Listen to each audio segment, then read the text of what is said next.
Shalom à tous, que Dieu vous bénisse. C'est encore moi le prophète Shalom pour une édification de plus. Dites Amen bien. Amen. L'Esprit de Dieu m'a montré quelque chose. Bon, c'est pas encore clair dans mon esprit, mais je veux parler quand même.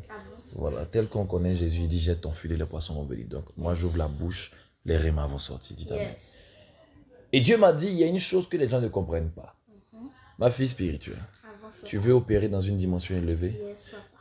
Il ne faut pas que quelque chose soit seulement sur toi. Il faut que toi tu sois dans la chose. Je m'assois et je parle rapidement. Est-ce que tu sais que même lorsque Dieu voulait créer, il a dû lui-même entrer dans le commencement? En anglais, on ne dit pas au commencement Dieu créa les cieux et la terre. On dit dans le commencement Dieu créa les cieux et la terre. C'est après maintenant que Christ nous explique que c'est lui le commencement. Ça veut dire que lorsque Dieu a voulu créer toutes choses pour qu'elles puissent être éternelles, il a fait en sorte de pouvoir créer ça en Christ qui est le commencement. Écoutez-moi très bien. Il y a une saison, il y a une grande saison qui s'annonce dans la vie de plusieurs. Mais vous devez vous rassurer d'abord. Est-ce que vous êtes dans le creux du rocher? Est-ce que vous êtes en Christ? Parce que c'est quand tu es en Christ que tu deviens une nouvelle créature. Pourtant, j'ai expliqué récemment que c'est lorsque tu es que tu obtiens ce que tu dois avoir. C'est ta nature qui détermine tes avoirs. C'est ton être qui détermine tes acquis, qui détermine tes avoirs et tes droits. Alléluia. Amen. Voilà, on dit tant que le fils demeure un enfant, il ne diffère rien de l'esclave. Si tu es un héritier, c'est ta nature. Si tu es un enfant, c'est aussi ta nature. On dit c'est un héritier. Un héritier doit avoir un héritage.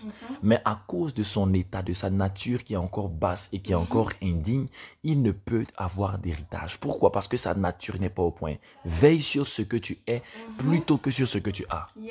Mais là n'est pas mon sujet. Hier, j'ai parlé de ça. Ok? Et je suis en train d'expliquer que le plus important, ce qui change la vie d'un homme et la plus haute dimension, c'est lorsque ce que tu transportes te porte. Vous savez pourquoi est-ce qu'on aime plus les voitures que les motos? Parce que tu es sur la moto, mais tu es dans la voiture. Dites Amen et puis. Ce qui fait que tu peux aller plus vite avec un avion, c'est que tu décolles. Ce n'est pas toi qui portes l'avion. Ce n'est pas toi qui fais monter l'avion. C'est l'avion qui te fait monter quand toi tu entres à l'intérieur. Tu as juste payé le billet. Tu es entré à l'intérieur, même si c'est toi qui as fabriqué la chose. Écoutez-moi très bien. Il y a une dimension où ton onction te transporte. C'est alors que ton onction devient maintenant un moyen de transport. Si ton onction n'est pas encore pour toi un moyen de transport, tu es encore à la basse dimension. Ton onction peut t'affecter. Ton onction peut même souvent te traumatiser, faire de grandes choses pour toi et avec toi et même en toi. Et même par toi, ça c'est la plus intéressante des dimensions. Mais le plus important, c'est que ton onction puisse te porter. Est-ce que tu arrives à la dimension où tu es dans la chose? C'est bien de dire l'Esprit du Seigneur est sur moi. Mais il y a un niveau où tu dis, je suis dans l'Esprit du Seigneur. N'est-ce pas? Et c'est ça que Dieu veut pour nous les chrétiens. Il veut que nous soyons à l'intérieur. Il ne veut pas seulement que nous puissions porter quelque chose. Ce qui est bien, il y a ce qu'on appelle roller. Il y a les skates, il y a les vélos, il y a les motos. Il y a beaucoup de choses. Mais on priorise plus la voiture qui est plus chère. Parce qu'elle est plus utile. Et on priorise encore plus l'avion. Pourquoi? Parce qu'eux, ils ont la capacité de te prendre et de te déplacer avec. Tu entres à l'intérieur de leur système. C'est toi qui as acheté, c'est ta voiture. Mais parce que c'est ta voiture, elle te transporte d'un point A à un point B. Et l'avion, lui, te fait décoller.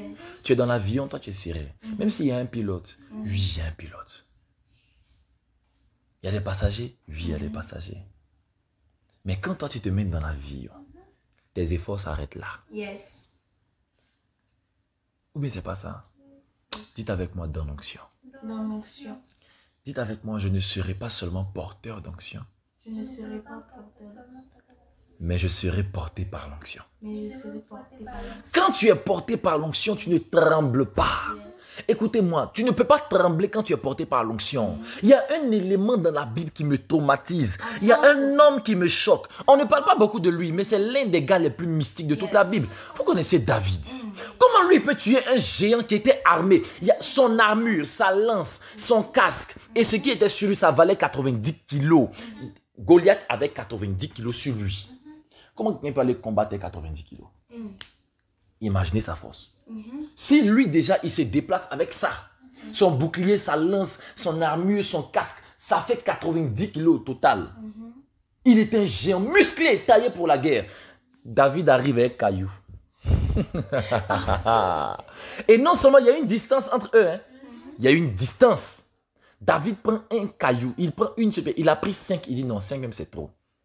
Parce que là, on dit non, 5 c'est l'image des 5 ministères. Voilà, donc il a voulu prendre juste un seul ministère. Voilà, bon, c'est ce que les gens disent. Et puis on prend ça pour rire. On peut dire aussi ce sont les 5 lettres du nom de Jésus-Christ. Du nom de Jésus. Donc, il dit si je prends 5 c'est trop. Je vais prendre une seule pierre. Parce que lui là c'est un chien. Il dit quel est cet incirconcis? Comment toi tu peux oser défier le Dieu d'Israël? Il dit on va te tuer aujourd'hui afin que tout le monde sache qu'Israël a un Dieu. Et puis il prend un caillou pour montrer aux gens qu'Israël a un Dieu. Vous savez pourquoi? Parce que tu es pierre. Et c'est sur cette pierre-là que je vais bâtir mon église. Souvenez-vous de la vision de Daniel. La statue était géante, mais c'est une pierre qui l'a terrassée. C'est le même système que Jésus a voulu expliquer aux gens. Pour dire que si tu es en Christ, tu pourras entrer dans cette dimension où ce que tu portes va te transporter. Ou mais c'est pas ça. La Bible dit, soyez revêtus de Christ. Donc tu portes Christ, parce qu'on parle de revêtement, on parle de porter quelque chose, n'est-ce pas? Mais il y a une dimension où le Christ que tu as revêtu, le Christ que tu portes, lui, il te transporte. Et là, on dit, si vous êtes en Christ, mais là, ce n'est pas pour tout le monde. Là, c'est une condition. On dit, c'est si tu es en Christ que tu deviens une nouvelle créature. Les choses anciennes sont passées parce qu'il t'a pris, t'a transporté dans les choses nouvelles. Dieu va te transporter dans de nouvelles choses lorsqu'il sera sûr que tu es en lui. C'est lorsque tu es dans Christ. Permettez un peu ce français. C'est lorsque tu es dans Christ. C'est alors que tu vis les choses nouvelles. Ou bien. Sinon, quand Christ est en toi, c'est l'espérance de la gloire. C'est même pas encore la gloire, c'est juste l'espérance de la gloire. Mais quand toi, tu es en Christ, là, tu deviens une nouvelle création. Ce que les gens ne savent pas, que je vais vous révéler aujourd'hui, ça va vous aider sûrement. Dites-moi Amen bien. Amen. Moïse, dans le livre d'Exode, chapitre 7, verset 1, la Bible dit, vois, je te fais Dieu pour Pharaon. Tout le monde était choqué. On dit, mais regarde la dimension de Moïse. Regarde la dimension de Moïse. Regarde la dimension de Moïse était Dieu. Seulement pour Pharaon. Avance, papa. C'est pas fini. Donc si Pharaon est mort, il n'est plus Dieu. Il attend le remplaçant de Pharaon peut-être. Pour être encore Dieu sur lui peut-être. S'il fait une sorte de remaniement. Moïse était Dieu pour Pharaon. Vous savez pourquoi? Il avait rencontré Dieu. Dieu était avec lui. Mais lui n'était pas en Dieu d'abord. Pourtant, c'est quand tu es en Christ que tu es une nouvelle créature. Donc, il a dit maintenant, fais-moi voir ta gloire. Il dit, pour voir ma gloire, c'est simple. Moi, je dois te mettre dans le creux du rocher. Parce qu'aucun homme... Mais comment Dieu? Tu as dit, je suis Dieu dans Exode 7. Exode 33, tu dis, aucun homme ne peut me voir. Oh, mais je n'ai pas été bien Dieu. Et non, tu as été Dieu pour Pharaon. Tu es quitté devant Pharaon, devant moi, tu es toujours un homme. Ou bien c'est pas ça. C'est ça. Avance. Ou bien vous ne voyez pas que tu peux être grand frère de quelqu'un puis petit frère de quelqu'un d'autre. C'est pas comme dans les familles. Moi je suis au milieu. Moi je suis grand frère de mes petits frères. Mais je suis petit frère de ma grande sœur. Donc ton titre que tu portes dépend souvent des gens qui sont devant toi. Ou bien c'est pas ça. C'est ça, papa. Donc tu peux avoir un titre. Par exemple, si le président de la République de Côte d'Ivoire va en France, il est président là-bas. Il est président de Côte d'Ivoire. C'est là même quand ils vont l'appeler président, on va préciser même pour qu'il se rappelle que c'est pas ici que tu as venu faire ta loi. Vous comprenez, non? C'est comme ça. Mais il y a des titres qui valent grand, qui valent haut, qui sont élevés. Quand on dit par exemple, voici le champion du monde. On dit, il est le champion du monde. Voilà. Quel que soit le pays où il part, il est champion là-bas. Donc, lorsque Dieu arrive devant Moïse, fais-moi voir ta gloire. Moïse, il était zélé, il voulait des grandes choses. Dieu dit non, attends d'abord. Il faut que tu puisses respecter le processus. Le process. Il dit, tu es venu sur ma montagne. Donc tu étais sur la pierre, parce que la montagne est une pierre. Donc tu es venu sur la pierre. Et la pierre marchait avec toi dans le désert. Mais tant que la pierre est avec toi là, bon, c'est bien. On dit avec Dieu, on fait des exploits, non? C'est ça, non? Donc tu as appelé à faire des exploits. Tu n'as pas encore changé de nature, il faut te calmer. Tu peux faire des exploits, puis tu vas aller en enfer. Oui. Avec Dieu, nous ferons des exploits. Mais en Dieu, nous sommes une nouvelle créature. C'est comme ça. Les choses anciennes vont passer et toutes choses vont devenir nouvelles lorsque toi, tu seras en Christ. Pour l'instant, là, si Christ est avec toi, c'est bon, c'est très bon. Mais il faut que toi, tu sois dans la chose. Même pour que Dieu crée, je l'ai dit, il fallait qu'il soit dans le commencement. Et le commencement, c'était Christ. Pourquoi si tu es en Christ, tu es une nouvelle créature? Et puis on dit, voici, toutes choses sont devenues nouvelles. Parce que c'est Christ qui est le commencement, il est la fin. Il est la fin des anciennes choses et le commencement des nouvelles choses. Oui, c'est pas ça. C'est comme ça que ça marche. Alors, qu'est-ce que Jésus-Christ demande à Moïse? Il dit, tu veux voir ma gloire, mais aucun homme ne peut me voir y vivre. Mais Seigneur, tu ne m'as pas dit, je suis un Dieu. Il dit, oui, il t'a dit que tu es Dieu, mais pour Pharaon. Parce que je répète que tu es Dieu, mais pour Pharaon. Donc, devant moi, comme tu es quitté devant Pharaon, devant moi, tu es un homme. Et aucun homme ne peut me voir et vivre. Il dit, bon, donc je fais comment? Il dit, j'ai une technique que je vais appliquer pour toi. Je vais te mettre dans le creux du rocher. Paul dit, le rocher là, c'était Christ. Il dit, si tu n'es pas en Christ, tu ne pourras pas être une nouvelle créature, donc être digne de voir ma gloire. Il dit, donc je vais te mettre en Christ, dans le rocher. Le rocher qui était avec lui là. Lui, il est entré dans le rocher. Remarquez une chose bizarre. Depuis que Élie est entré dans la grotte, il n'a plus jamais fui devant qui que ce soit. Là où avant, il devait d'abord bâtir hôtel, venir égorger bœufs, découper, verser l'eau, prier, jeûner, prier, jeûner. On dit il a prié avec instance pour que le feu descende du ciel et pour que le ciel soit fermé pendant 3 ans et demi. Quand il est entré dans le creux du rocher, qu'il a pris son manteau pour se couvrir la tête, quand il est sorti de là, il n'a plus forcé. Je ne l'ai plus jamais vu prier pour un miracle. Il dit, si je suis un homme de Dieu, que le feu descende et te consume, il avait changé de nature. Il y a quelque chose de plus qui s'était ajouté. C'est pas ça. Il arrive devant Élisée. Il donne son habit à Élisée. Élisée attrape son habit. Élisée devient voyant. On dit, on va enlever ton maître au-dessus de toi. Élisée dit, je le sais aussi. Taisez-vous. Un jour, je vais prêcher sur la maîtrise du prophétique. Pourquoi Élisée a dit, je le sais aussi, taisez-vous? Parce que ce n'est pas tout ce que tu reçois que tu dois dire. Il y a la sagesse. Comment parler, pourquoi parler, quand parler, où parler. Il faut qu'on enseigne la sagesse aux prophètes. Alléluia. Amen. Parce que c'est surtout les prophètes qui ont besoin de sagesse, mais ils ne le savent pas. Oh, mais c'est pas ça. On dit, mes brebis entendent ma voix. Je les connais et elles me suivent. Et personne ne peut les arracher de ma main. Ça veut dire que l'une des choses, la voix de Dieu crée 2 choses. 1, ça sécurise les brebis. Personne ne peut les arracher. 2, ça les oriente. Elles me suivent. Quand tu es un prophète, il y a l'orientation dans ta bouche et il y a la protection. C'est par un prophète que l'Éternel a fait sortir Israël de l'Égypte. Ça, c'est l'orientation. Et c'est par un prophète qu'Israël a été gardé, nous dit la parole de Dieu. L'orientation et la protection. C'est pas ça? Ok. Ou mais c'est pas ça? Voilà. Un jour, on aura l'occasion d'expliquer beaucoup de choses. Je ne suis pas venu parler du prophétique. Je suis venu parler de quelque chose. Si tu n'es pas dans ta dimension, tu vas te perdre. Laisse-toi porter par l'élan. Ou bien c'est pas ça. Sois dans la chose. David dit, tu m'entoures par derrière et par devant et ta main est sur moi. Que où pourrais-je aller loin de ton esprit? Où pourrais-je fuir loin de ta face? Si je monte au ciel, tu es là-bas. Tu descends, c'est juste des mots, tu es là-bas. S'il dit, bon, il va prendre les ailes de l'aurore pour aller me cacher à l'extrémité de la mer. Là aussi, ta main va m'accompagner. Ta droite même va me saisir. C'est dit que quand moi, il dit, attends, il fuit là, c'est toi même qui me conduit où il m'a fui là. Regardez comment c'est incroyable. Il dit, je ne peux pas sortir de ta présence. Ça veut dire qu'il est dans sa présence. Il dit, c'est où je vais passer puis tu n'es pas là-bas. Je suis dans ta présence. Ils ont demandé à Catherine Kuhlman. On dit, comment tu fais pour entrer dans la présence de Dieu? Elle dit, aïe, comment vous faites pour sortir? Parce que tu es dans la chose. Il dit, même si je dis, je m'en vais me cacher, c'est ta main même qui a m'accompagné pour dire, bon, l'enfant est censé cacher. Oh, tu ne vas pas se cacher où? Bon, il n'a qu'à partir là. Et puis il va me demander si je le vois. Ou bien c'est pas ça. C'est ça. Ta main même va m'accompagner. Ta droite même va me saisir. C'est-à-dire que non. Tu me sécurises même quand je te fuis. Parce que même quand Jonas voulait fuir l'Éternel, il a envoyé tempête. Il était là où Jonas partait.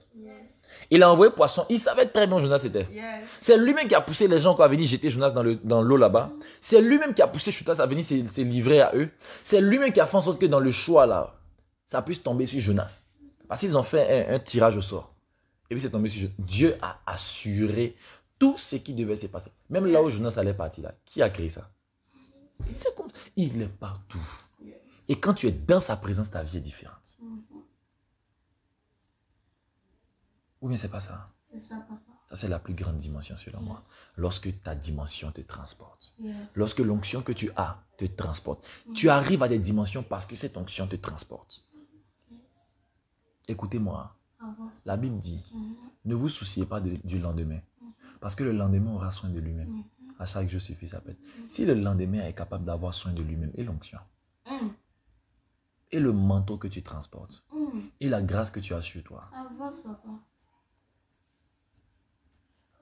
Moïse ne savait pas que le bâton qui était dans sa main là, c'était un serpent qui pouvait avaler tous les serpents du Pharaon. Sur la couronne du Pharaon, il y a un cobra, un serpent. Alors Moïse est venu prouver comme ça que ce qui est juste le bois qui est dans ma main est capable de pouvoir avaler tous tes serpents. Et donc, le bâton qui est dans ma main suffit pour venir terrasser toute ta puissance. C'est pour ça que c'est avec bois qu'il a fait ministère. C'est même pas une onction. C'est un bois. Ce n'était pas un nouveau bois qui est descendu du ciel. C'est un bois qu'il prenait pour taper ces brebis là. Dans Psaume 23, dit ta houlette et ton bâton me rassurent. Le bâton, le bâton là, c'était ça. Déjà le bâton là, il se transforme en celui qui peut tuer tous tes ennemis. C'est pour ça que le bâton là te rassure. C'est vrai, non? C'est pourquoi Christ est venu mourir sur un bâton. Tu vois, non? Lui-même, il est venu mourir sur 2 bâtons collés même. Vous savez pourquoi?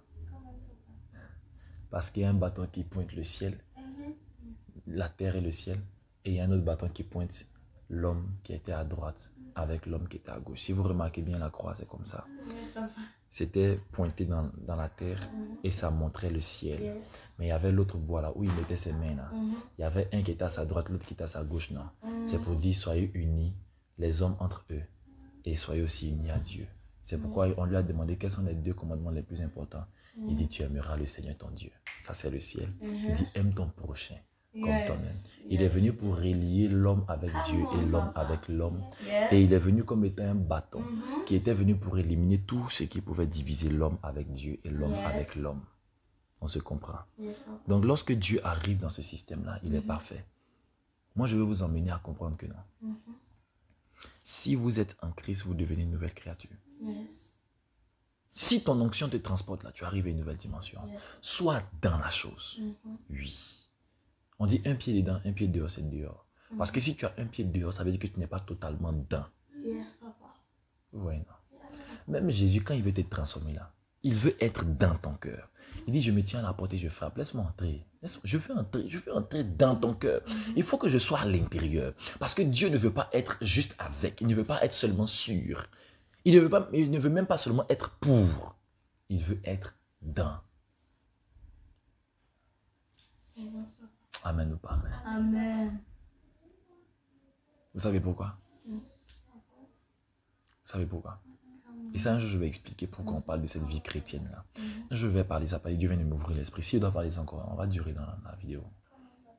Comment je peux commander? Can I go deeper?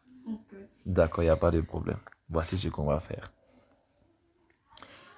Quand tu entres dans quelque chose, la chose te prend en charge. Dites amen. Amen. Ou bien c'est pas ça? C'est ça. Si quelqu'un vient dans ta maison, qui la prend en charge? C'est toi qui t'occupes de la personne qui vient dans ta maison. Pourquoi? Parce que c'est toi qui es le responsable de tout ce qui se trouve dans ton toit, dans ta maison, dans ton chez-toi. Écoutez-moi très bien. Tant que Christ est seulement en toi, ici, on dit Christ en nous, l'espérance de la gloire. Quand Christ est en toi, c'est toi qui dois le prendre en charge. C'est faux. Avance, papa. On dit n'éteignez pas l'esprit, on te responsabilise par rapport au maintien de l'esprit en toi. C'est le Saint-Esprit qui normalement devait s'occuper de toi, non? Mais comme il est venu en toi, c'est toi qui t'occupes de lui. C'est là que tu dois le nourrir. C'est là que tu dois le faire grandir, le protéger pour ne pas qu'il s'éteigne. Tu dois veiller sur lui. Tu dois lutter comme si lutter comme ça, c'est normal. Parce que c'est lui qui est en toi. Quand toi, tu seras en lui, là, tu vas voir la différence. Ou même quand tu veux pécher, il te gifle, ton oreille siffle. Yes, papa. Avance. Qu'ai-je fait, Éternel? Qu'ai-je fait? Oh Dieu, pourquoi mes oreilles saignent?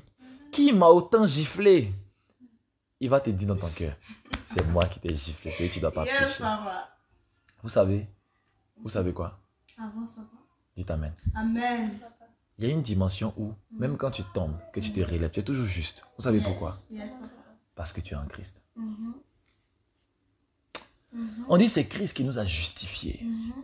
Donc c'est quand tu es en lui que tu deviens juste. Yes, Et quand tu es juste par Christ Jésus, même quand tu tombes dans le trou ou même dans le péché, ta nature ne change pas. Parce que quand tu es dans quelque chose, ça ne peut pas changer. Ta nature ne change pas. Ta nature peut être influencée lorsque tu es en dehors de ce qui te transporte. Ou bien c'est pas ça. Celui qui est dans le véhicule là, il a un nom, ça dépend maintenant. Si c'est lui qui conduit, on l'appelle le chauffeur. Si c'est lui qui est derrière, on l'appelle le passager. Ça veut dire que quand tu es dans quelque chose, ça te donne une nouvelle identité. Yes. C'est pas ça? Yes. Même quand tu es dans l'avion, on t'appelle le pilote Yes. ou encore le passager. Est-ce que vous comprenez? Yes. Ou bien? Voilà. Mais si vous remarquez bien, on ne parle pas trop des noms qu'on donne lorsque tu es à moto ou bien à vélo ou bien quand tu es en train de rouler roller. On ne dit pas rouliste ou bien un véleur ou bien un véliste. Tu vois, non? Il y a des noms, j'ai oublié même. Et c'est pas populaire, puis on ne s'intéresse pas à ceux qui... Même quand l'onction est sur, on dit tu es ouin. Mais quand tu es dans l'onction, c'est là qu'on ne t'appelle pas celui qui a l'onction, mais celui qui est... on ne t'appelle pas celui qui a l'onction. On dit, comme Christy, j'ai oublié le mot là. On t'appelle le Mashiach ou encore le Christos. Vous comprenez un peu? J'explique. Quand tu es dans ton onction, tu n'as pas l'onction, mais tu es l'onction. Comme le français a du mal à le dire, donc on préfère dire tu es le oint. Sinon, en réalité, Mashiach veut dire voici l'onction qui est là. Quand on dit Jésus est le Messie, on veut dire Jésus est l'onction. Bon. Vous savez ce que signifie onction? Ça veut dire pommade ou encore application. Quelque chose qu'on met sur ta peau te revêtir. Donc si ton onction est beaucoup là, quand on te revêt avec ça, quand tu entres à l'intérieur, et puis ça te porte totalement. Il dit tu m'entoures par devant et par derrière, et puis ta main est sur moi. C'est-à-dire que quand tu prends devant, tu prends derrière, tu prends en haut aussi, tu fermes la bouteille. Quand tu es à l'intérieur, c'est ça qui est mieux. Vous savez ce qui fait la force du poisson? Est-ce que vous avez vu que pour maintenir un poisson, on attache un sachet d'eau sur ses branchies et puis il respire l'eau et puis c'est fini. On le met dans l'eau. Soit dans l'eau. Soit dans Dieu. Soit dans Dieu là. Soit en lui. Et je vais terminer en disant que c'est Christ qui est le commencement de toutes choses. Si tu entres en Christ, tu entres dans sa présence pour commencer à déclarer, ça va prendre. Tu pries hors de sa volonté, ça ne prend pas. Tu pries dans sa volonté. Il dit si vous demeurez en moi. Là encore, tu dois être dans Christ. Il dit si tes paroles, il dit si mes paroles demeurent en vous. C'est un échange in between. C'est-à-dire, si tu demeures dans moi et que mes paroles demeurent dans toi, à l'intérieur de moi tu es et mes paroles sont à l'intérieur de toi, tout ce que tu vas demander te sera accordé. Est-ce que vous comprenez? Ce qui signifie que Dieu dit, voici le secret pour être exaucé dans tout ce que tu demandes. Sois à l'intérieur de moi et que mes paroles soient à l'intérieur de toi. C'est un échange. Les paroles, c'est Christ. Donc, si je suis en toi, que tu es en moi, c'est parfait. Il n'y a plus besoin de discuter. Tout ce que tu veux, je te donne. Et tout ce que je veux, c'est que tu vas me donner. Voici l'échange parfait. Je dois être en toi, tu dois être en moi. Si tu acceptes ça, on met camarade. Et puis c'est fini. Tu n'acceptes pas, on enlève camarade. Yes, papa. Ça, c'est les Ivoiriens qui ont compris ça. Et Dieu veut tisser une alliance avec plusieurs.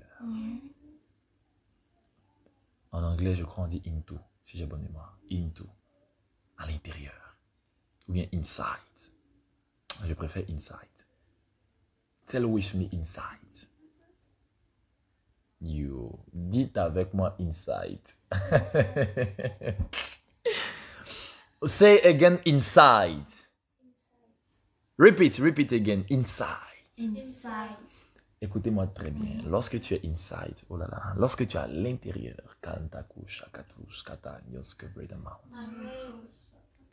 vous savez ce qui fait la force des grands hommes de Dieu? Ils sont à l'intérieur d'une alliance. Là, c'est plus, non, j'ai une alliance. Ou bien vous ne remarquez pas que quand quelque chose est sur toi, c'est que ce n'est pas assez grand pour te contenir totalement. Par exemple, qu'est-ce que tu connais qui est assez grand pour te contenir mais qui est sur toi? C'est-à-dire la chose là, elle est assez grande pour que tu puisses, pour que tu puisses entrer dedans. Mais tu ne rentres pas dedans, c'est sur toi. Ou bien c'est à côté de toi, c'est quoi par exemple? Je ne sais pas. Parce que tout dans la vie arrive à une certaine taille, une certaine mesure. Quand ça dépasse ta propre taille, tu peux rentrer dedans. Même habit que tu portes là, il faut que ce soit fait à ta taille pour que tu puisses rentrer dedans. Mais habit, même c'est petit, c'est toi qui marche et habit là, c'est pas habit là qui marche chez toi. Ça, c'est ce qu'on appelle le vêtement ou encore le revêtement. Mais moi, je parle de la transportation. Je parle de cette dimension où ça te transporte, ça te prend. Ou bien, là, ton onction devient un moyen de transport. Je le répète encore. Ton onction devient un moyen de transport. Ou bien, c'est pas ça. Il va me prendre, il va m'arranger, il va me positionner. Jésus va me prendre, il va m'arranger, il va me positionner. Est-ce que Dieu peut te prendre, t'arranger, te positionner si tu n'es pas dans Jésus? If you are not inside, Jesus cannot take you. And beaucoup de choses, je comprends anglais. Il va te prendre, il va t'arranger, il va te positionner. Mais si tu n'es pas inside, si tu n'es pas à l'intérieur de lui, il aura du mal à le faire. Tant que c'est toi qui le portes et que tu ne veilles pas à ce que lui aussi te porte, il y aura un décalage dans ton intimité avec Dieu. Tu ne seras pas au point. Raison pour laquelle j'aimerais dire à quelqu'un, sois dans la chose. Que Dieu vous bénisse abondamment. Et je prie pour quelqu'un ici, que tout ce que tu as en toi comme grâce grandisse à un niveau jusqu'à ce qu'elle puisse te porter. Amen. Vous savez, il y a des hommes qui sont là comme ça, et puis ils prophétisent quand l'onction vient sur eux. D'autres sont là quand les yeux s'ouvrent, ils ont des visions. Mais il y en a, la vision est tellement forte qu'ils entrent dans la vision. Regardez bien Ézéchiel, regardez bien Jean. Il y a une dimension de vision. Jésus lui a montré une vision dans Apocalypse 1. Il était fan. Dieu a commencé à le biper un peu, le garder un peu. Il était content.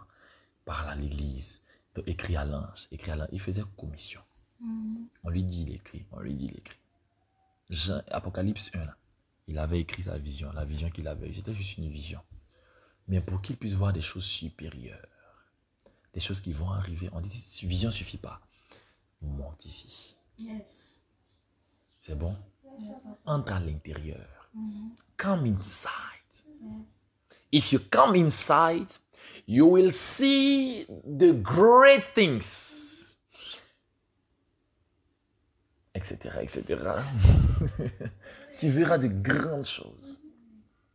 Dieu dit à Ézéchiel, il faut percer la muraille. Si tu perces la muraille, tu verras des abominations. Et si tu perces encore, tu verras de plus grandes abominations. Tu perces encore, tu verras de plus grandes abominations. Amen ou pas amen? Amen. Mais je vais vous poser une question. Quand tu perces la muraille, tu entres à l'intérieur. Écoutez-moi très bien. Quand ce que tu portes en toi devient assez grand, il est capable de te transporter. Et qu'il en soit ainsi pour vous au nom de Jésus-Christ. Amen. J'aimerais terminer en disant à quelqu'un ici, donne ta vie à Jésus. Shalom chez vous.